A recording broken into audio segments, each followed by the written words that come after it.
আল্লাহ পাক রব্বুল আলামিন বলেন ওয়াতাসিমু বিহাবলিল্লাহি জামিআন ওয়া লা তাফাররাকু। হে মুসলমান জাতি, তোমরা পরস্পর বিচ্ছিন্ন হয়ো না। আর আমরা এই বিশ্বের মধ্যে দেখা যাচ্ছে মুসলমানরা বিভিন্ন মতাদর্শে বিভক্ত হয়ে আমরা জাতি ভাইদেরকে আমরা নিজেরাই মার খাওয়াচ্ছি। আর ইহুদি নাসারা খ্রিস্টানরা বিভিন্নভাবে চক্রান্ত করে মুসলমানদের মধ্যে বিভ্রান্তি সৃষ্টি করে মুসলমানদেরকে মুসলমানদেরকে মারছে। আমরা আল্লাহ পাক রব্বুল আলামিনের বিধান ভুলে গিয়েছি।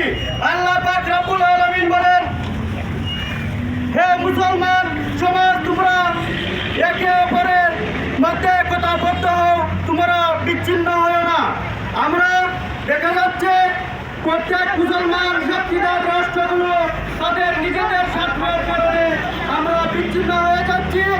আর এর সুবাদে সামান্য মুসলিমে কিছু ইহুদি নাসারাগণ মুসলমানদেরকে মারছে। এই রমজান মাসের মধ্যে গাজার মধ্যে ইহুদি ইসরায়েল রাষ্ট্র মুসলমানদেরকে আক্রমণ করছে। হে মুসলমান রাজা বাদশাগণ, তোমাদের ভুলে চাইলে হবে না। এই রমজান মাসে বদরের যুদ্ধের মধ্যে আল্লাহ রাসূল সাল্লাল্লাহু আলাইহি ওয়াসাল্লাম মাত্র 313 জন সৈন্য সংখ্যা নিয়ে এই কাফের কুফারদের মধ্যে সাথে যুদ্ধ বিগ্রহ করে বিজয়ী লাভ করেছিলেন। আমাদের ইতিহাস ভুলে গেলে চলবে না। আমরা স্পেনের মধ্যে যদি স্পেনের ইতিহাস দেখতে পাই, মুসা বিন নুসাইর এবং তারেক বিন জিয়াদ মাত্র 1000 সৈন্যবাহিনী নিয়ে রাজা রডারিকের 10 লক্ষ সৈন্যবাহিনীর মোকাবেলা করে ইসলামেরা বিজয়ী গ্রহণ করেছে।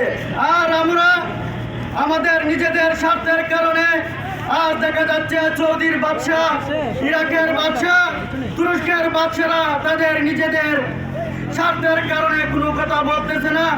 আর ইহুদিরা মুসলমান মারে ইদর করতেছে।